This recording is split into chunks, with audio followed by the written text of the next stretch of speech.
आज यमकेन बागरा जो main accused है उनको डेथ पेनल्टी दिया है, डेथ सेंटेंस। उसका जो दो एक्यूज था, मारबम गमदीर और सिंगतुंग योरपेन, जो वो दोनों को 20 इयर्स का रिगरस इम्प्रिजनमेंट दिया है। तो मीन्स 20 इयर्स का वो दोनों को पनिशमेंट इम्प्रिजनमेंट दिया है। तो इसके साथ ये हमने रिसेंटली में देखा था कि आप लोग का जो केस है, जो आप लोग आर्ग्यू करते हैं, बार बार डेट पे डेट बहुत सारा एक्सटेंशन भी हुआ, तो उसका कोई चैलेंजिंग आप लोगों को रहा या कुछ खास वजह रहा उसका? नहीं, पहले तो वही था कि वही डेट पे डेट वाला, उसमें वो था कि मीन्स जैसे कि पहले ही बता, प्रोसिक्यूशन की तरफ से तो हो गया था सब कुछ, लेकिन फिर डिफेंस काउंसिल की तरफ से ही आर्गूमेंट नहीं हो पाया है। और फिर जजमेंट में भी, क्योंकि इतना किसी को इतना लंबा वो सेंटेंस देना भी, तो डेथ सेंटेंस देना भी तो वो नहीं है, तो उसको भी थोड़ा हम लोग का, और हम लोग का जज मैडम देखिए इतना मीन्स ये ऐसे फर्स्ट टाइम होगा ऑल अरुणाचल में, not only Arunachal, for whole India में शायद ये पोक्सो को लेके, क्योंकि अभी तक जिसको भी ये क्योंकि बच्चा लोग तो एलाइव है, तो जो भी किसी को जैसे निर्भया केस हो गया कुछ में, उसमें डेथ सेंटेंस अगर दिया भी होने तो वो तो मर गया था बच्चा लोग, लेकिन इसमें तो एलाइव है। फिर भी देखो उन लोग को विदिन 1 ईयर 1 मंथ का अंदर में ही इतना स्पीडली हम लोग को जजमेंट मिला है इसमें ना, और उसमें भी फर्स्ट टाइम हो गया डेथ सेंटेंस दिया है तो मैंने एक्यूज को। सिंस ये केस जब से खोला गया था, ऑलमोस्ट ओपन केस था, सबको मालूम था, सबूत भी सबके सामने था, बट स्टिल जो केस इतना लंबा चला, तो जो सामने वाले ओपोनेंट की तरफ से ऐसा क्या सबूत वगैरह या क्या एविडेंस सपोर्ट दिखा होगा जिसके कारण इतना लेट लगा है उसको पता लगना? नहीं, एविडेंसेस में इतना वो ना कुछ ये एग्जिबिट नहीं हुआ करके, और पहले जैसे कि एज को लेके एज को डिस्प्यूट किया था वो लोग, क्योंकि उसको एविडेंस विटनेस नहीं बनाया जो उन लोग को एज सर्टिफिकेट देता है उनको करके, और मोबाइल फ़ोन को लेके, वीवो मोबाइल फ़ोन को लेके उनको ही तो डिस्प्यूट था उन लोग। सिंस मैम जैसे कि ये पॉक्सो में जैसे आपने बोला ओवरऑल इंडिया में ये शायद पहला होगा, और कह रहे हो सबसे पहला ऐसा हम लोग को सुनने मिला है ये ऐसा केस जिसका वर्डिक्ट दिया गया है, तो इससे क्या हम लोग आगे एक्सपेक्ट कर सकते हैं कि सरकार और भी इस टाइप का जो हीनेस केस आएगा तो आगे जाके भी इस तरह का सजा वर्डिक्ट दिया जा सकता है? हाँ, ये एक एग्जाम्पल बन गया है, तो हो सकता है इन फ्यूचर में भी अभी जो भी पोक्सो में जो भी अभी तो पोक्सो केस भी मेरा ख्याल से ये आफ्टर ये होने के बाद शायद उन लोग भी थोड़ा संभल जाएगा, और ये केस फर्स्ट टाइम हो रहा है तो शायद इसको देख के शायद नेक्स्ट टाइम भी वही होगा। और हम लोग का वही है कि इसमें कितना फैमिली का भी वो इमोशन था, कि 21 बच्चा का फैमिली है इसमें, उनको लेके, और कितना भी पब्लिक का भी वही था कि मीन्स क्या हो रहा है ये केस को लेके, और मीन्स इतना केस इतना लेट हो रहा है इस टाइम में करके, बहुत हम लोग को भी बहुत सुनने को मिला है। और आज अच्छा हुआ कि जस्टिस मिल गया है। अभी सब लोग बोलते हैं ना जस्टिस नहीं होगा, तो आज जस्टिस मिल गया। देखो मेन एक्यूज़ को अगर वो मिल गया, डेथ सेंटेंस मिल गया, और इसमें से जो को एक्यूज़ है वो को एक्यूज़ भी अगर उस समय में उन लोग अगर जो भी हो रहा है उसको अगर कंप्लेन करता अथॉरिटी को, तो आज ये लोग इसमें लोग कन्विक्शन नहीं होना था। इसलिए मेरा पब्लिक से भी ये एक अपील रहेगा कि अगर आप देखता है कि कोई कहीं गलत कर रहा है, आप उसको बताना है, क्योंकि आप अगर नहीं बताएगा, आप छुपाएगा, सेम आप एक्यूज़ का जैसे ही आपका पनिशमेंट होता है। तो इस केस में भी ऐसे ही हुआ है, जो मारबम गमदीर और ये सिंगतुंग योरपेन जो था, वो दोनों जानता था, लेकिन जानते हुए भी उसने डिस्क्लोज नहीं किया है, तो आज उन लोग का भी 20 ईयर्स का रिग्रेस इम्प्रिजनमेंट हो गया। मतलब ये बहुत खतरनाक केस था और आप लोग ने बहुत डट के लड़ा है, तो कितना चैलेंजिंग रहा एज अ लॉयर हम लोग थोड़ा जानना चाहेंगे, क्योंकि आप लोग का मेहनत को बहुत लोग नहीं देख पाते या जानते नहीं है, तो कैसे रहा आप लोग का सफ़र ये सुनना चाहेंगे? इसमें ऐसा होता है कि जजमेंट वो ढूंढना पड़ता है, क्योंकि इसमें बहुत सारा विक्टिम भी था, तो जजमेंट और प्रेशर भी होता है, तो बहुत सारा जजमेंट देखना पड़ता है। और तो डे 1 से मेरा तो वो था, हम 21 बच्चों को रिप्रेजेंट कर रहे हैं और हम पीपी को असिस्ट कर रहा था, तो बहुत चैलेंजिंग हुआ है, क्योंकि जजमेंट ढूंढना और वो सब पर स्टडी करना, क्योंकि दूसरा पूरा काम को छोड़ के इसी में पूरा फोकस करना पड़ता है। तो एक क्लास से तो ख़त्म हो गया आज, तो अभी हम लोग अपना दूसरा केस में अभी हम लोग कंसिडर कर सकते हैं अभी हम लोग। मैम ये तो सबसे ऐसा बड़ा केस होगा जिसमें आपने किसी का डेथ सेंटेंस तक वर्डिक्ट ला दिया, आने वाले वक्त में क्या लगता है इससे और खतरनाक केस आप लेगा लग रहे थे? हाँ, अगर केस अगर इस ढंग से आएगा तो वो तो ज़रूर लेगा उसको, क्योंकि हम लोग तो फियरली हम लोग करता है, हम लोग जो ना, तो किसी का बोलने पे किसी का दबाव में नहीं होता है, क्योंकि अभी मीन्स अब जैसे कि ये स्कूल में ऐसा था कि ये तो इसमें जहाँ पे गर्ल्स होता है वहाँ पे वार्डन भी गर्ल्स होना होता है, लेकिन इसमें क्या हुआ कि दोनों गर्ल्स बॉयज़ का दोनों वार्डन एक ही था। उसमें मीन्स गर्ल्स हॉस्टल में मेल वार्डन होता नहीं है असली में। तो अभी मीन्स स्कूल अथॉरिटी का भी यही होगा कि मीन्स अगर जहाँ पे गर्ल्स होता है, अगर कोई हॉस्टल हो या कोई स्कूल या रेसिडेंशियल स्कूल हो, तो वहाँ पे हॉस्टल अगर में वार्डन अगर रखता है तो वो फीमेल ही होना है गर्ल्स वाला में, और लड़का है तो लड़का ही रखना है। और मीन्स आप देखना है कि उसका किस टाइप का, अगर वार्डन भी है तो वो किस टाइप का है, और वो चेक करना है असली। और स्कूल अथॉरिटी और ये स्कूल सोसाइटी कुछ मैनेजमेंट कमेटी भी होता है, उन लोग उसको चेक करना चाहिए था असली में। तो अभी वही होगा कि अगर उन लोग ठीक से वो कर देना है, अभी चेक करना है, तो हो सकता है इन फ्यूचर में अभी ये सब इंसिडेंट ज़्यादा नहीं होगा। तो मेरा मैसेज यही रहेगा कि स्कूल अथॉरिटी जो भी हो, अभी स्कूल को चेक करना है कि इसका, जब आप कोई टीचर को स्कूल में जब लाता है तो उस टीचर उसका कैरेक्टर कैसा है उसको चेक करना है उसका, और स्पेशली वार्डन कैसा है। और अगर स्कूल अथॉरिटी को अगर कोई बच्चा अगर कंप्लेन भी करता है तो वो कंप्लेन कमेटी होता है हर जगह में, तो वो भी कंप्लेन करना है। अदरवाइज जैसे आज हुआ है कि वो दोनों टीचर जो कंप्लेन नहीं किया है वो लोग भी कन्विक्ट हो गया है। तो वही होगा कि बच्चा का बात सुनना है, और जिसको भी आप स्कूल में किसी को भी ये करते एम्प्लॉय करता है तो उनको भी चेक करना है कि वो किस ढंग से है। और पेरेंट्स को भी ये बोलेगा कि अगर बच्चा अगर स्कूल जाने का मन नहीं करता है तो वो अगर पूछना है बच्चा लोग को भी, और जाके स्कूल अथॉरिटी को भी जाके पूछना है, और वो जाके स्कूल को भी कभी कभी चेक करना है कि वो स्कूल किस माहौल में हो और किस माहौल में उनका बच्चा पल रहा है। क्योंकि पेरेंट्स लोग तो मैक्सिमम पेरेंट्स लोग तो सब वर्किंग वाला है, तो वो लोग क्या करते हैं, वो चला जाएगा, लेकिन बच्चा को तो स्कूल को डिपेंड करके रखता है। लेकिन स्कूल में ही अब इस ढंग से अगर आपका बच्चा का ऊपर में टॉर्चर या कुछ होता है तो वो तो गलत है ना। वो तो फिर बच्चा तो कैसे पेरेंट्स को बताएगा। तो पेरेंट्स लोग का भी वही होता है कि फ्रेंडली नेचर बच्चा का ऊपर में रखना चाहिए, ताकि उन लोग भी कुछ भी अगर होता है तो वो इजीली अपना पेरेंट्स को बता सकने के लिए कि हमारा ऊपर में ये सब हो रहा है करके। सबसे पहला तो आप आपका जितना भी व्यूवर्स लोग है जानना है, this is a landmark judgement. जो एज एन एक्टिविस्ट हिसाब से हम ये बोलेगा कि आई वांट टू कॉन्ग्रेचुलेट्स जो हमारा जो सेशन कोर्ट में वेस्टर्न जोन का जो सेशन कोर्ट में जिस प्रकार से जो जजमेंट दिया है इन the history of Arunachal Pradesh, and जो हमारा एडवोकेट्स मैडम ने बोला है कि इन the history of India also, कि ऐसा जजमेंट दिया है कि जो बच्चा लोग का जो सेक्सुअल असॉल्ट केस में death penalty, because this is consider आप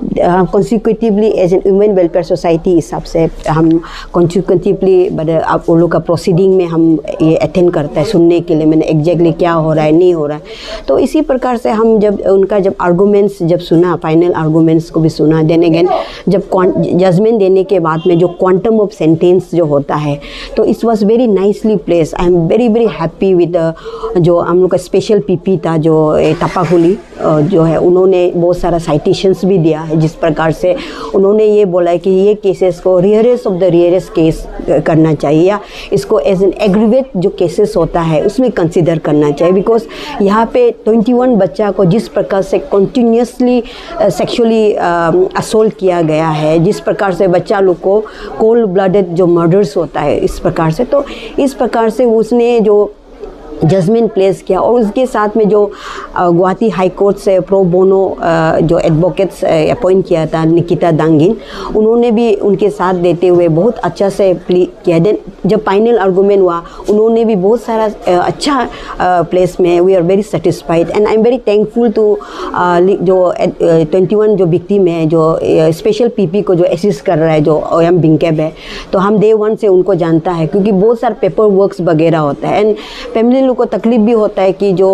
कोर्ट में क्या प्रोसीडिंग चल रहा है, या कुछ पेपर जैसे विक्टिम कंपेंसेशंस वगैरह होता है, जिस प्रकार से प्रोसीड करना मालूम नहीं। तो जिस प्रकार से ओयम बिंकम ने शुरुआत से लेके अंत तक उन्होंने भी असिस्ट किया, और पीपी के साथ मिलके जो पेपर वर्क्स और या जैसे कि कोर्ट्स का कुछ ये है, तो हम लोग एज एन एनजीओ हिसाब से जब आता है तो हम लोग कभी कभी ऐसे हो जाता है कि हम लोग आ नहीं पाने से भी वो हम लोग को अपडेट दिया जाता है। तो in that way we are continue continuously in touch with them also. And ऐसे नहीं है कि जो एज एन वुमेन ऑर्गेनाइजेशन हिसाब से I give a big round of applause to team who have conducted this case, वो एक है। और ये सब हिस्ट्री में रह गया। क्यों बोलने से यूजुअली हमारा अरुणाचल का एक पब्लिक लोग का ये ओपिनियन रहता है कि तारीख पे तारीख जिस प्रकार से हमारा कोर्ट का प्रति जो या एडवोकेट का प्रति जो एक नोशंस रहता है, तो इस प्रकार जो केसेस जिस प्रकार से 1 year and 1 month में जिस प्रकार से it's one of the firstest judgment in the history of Arunachal Pradesh. And I really appreciate the honourable जज also for working so hard, जयविप्लू चाहे जिस प्रकार से उन्होंने इस केस को फर्स्ट ट्रैक कोर्ट जो हम ट्रैक करते हुए ये केसेस को टेकअप किया। It's we need to as an NGO and as an society we need to appreciate them also. और ये केस को हम शुरुआत से जब देखा है कि बहुत सारा ऑर्गेनाइजेशंस लोगों ने भी साथ दिया, जैसे कि जो कारो वुमेन वेलफेयर सोसाइटी लोगों ने भी साथ दिया। देन मनीगांव का जो ये है उन लोगों ने भी जो जिस प्रकार से उनका बहुत सारा है। और जब अरुणाचल प्रदेश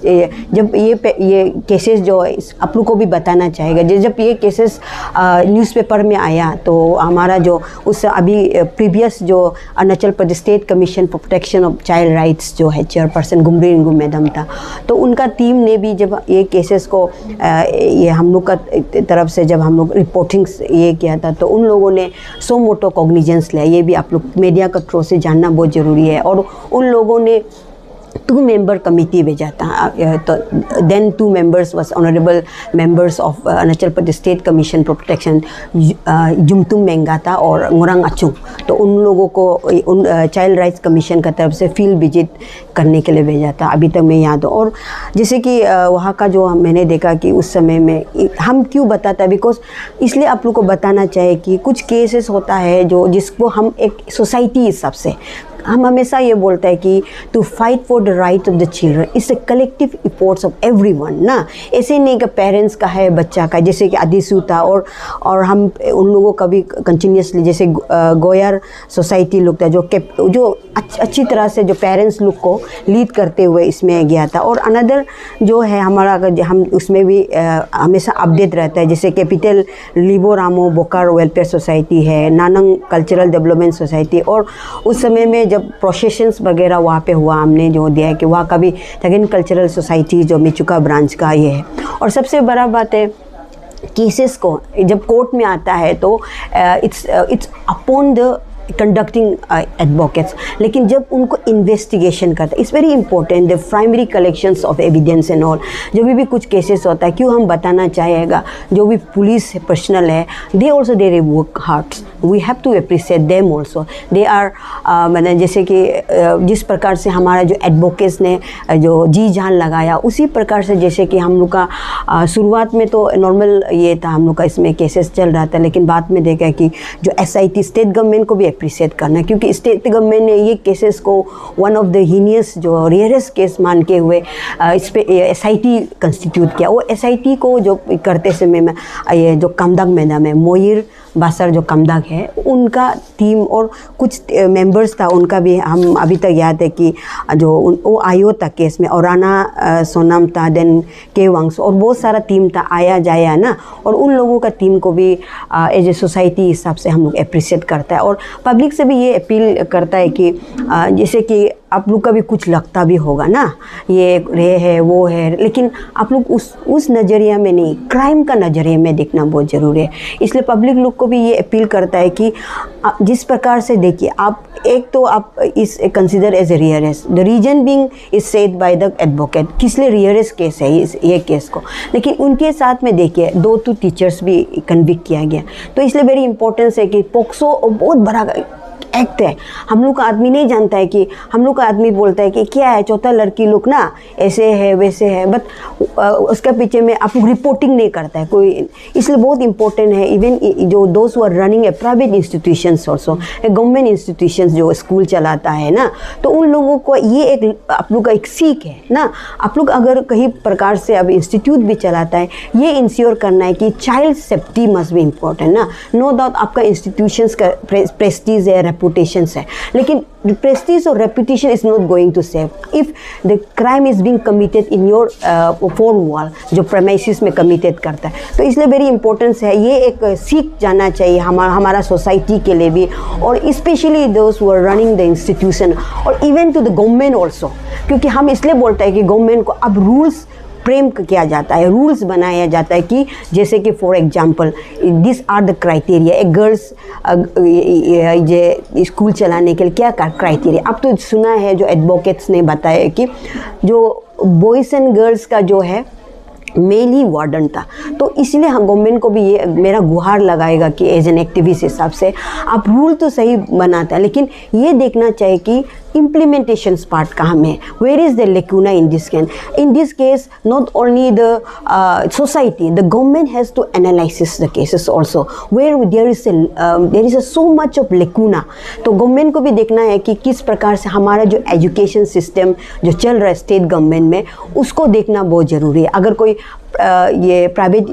जो इंस्टीट्यूशंस वगैरह चलाता है, उनको भी मैं रिक्वेस्ट करेगा कि नो डाउट आपका तो चलना है, लेकिन ये इम्पोर्टेंस रहता है कि जो अपने टीचर एम्प्लॉयमेंट किया या वार्डन एम्प्लॉयमेंट किया या even the cook also, even the peon also ना, ये इंश्योर करना है कि उनका बैकग्राउंड्स क्या है। तो अनलेस एंड अनटिल हम सोसाइटी लोग कलेक्टिव आज जजमेंट होने से भी ना, आज तो चलो एक ये माँ के लिए ना, एक पेरेंट्स के लिए बहुत बड़ा रिलीफ है, लेकिन सोसाइटी को भी ये जानना है कि unless and until we as an individual ना, तो कलेक्टिव एक रिस्पॉन्सिबिलिटी ले लेगा तो ये सोसाइटी कभी क्राइम से फ्री नहीं होगा। ये डेफिनेटली ये एक डिटरेंट मैसेज जाता है, पनिशमेंट जो है आज का जो है डिटरेंट मैसेज जाता है। तो as an women welfare society हिसाब से वो हम मेरा तरफ से एक अवेयरनेस के लिए हम एक्चुअली ये है, और कंस्टेंटली हम देख रहे हैं उन लोग का आर्गूमेंट्स को भी, जिस प्रकार से conducting advocacy are beautifully placing the end जो उन लोग का जो जजमेंट है, जो आर्गूमेंट्स वगैरह उन लोगों ने प्लेस किया,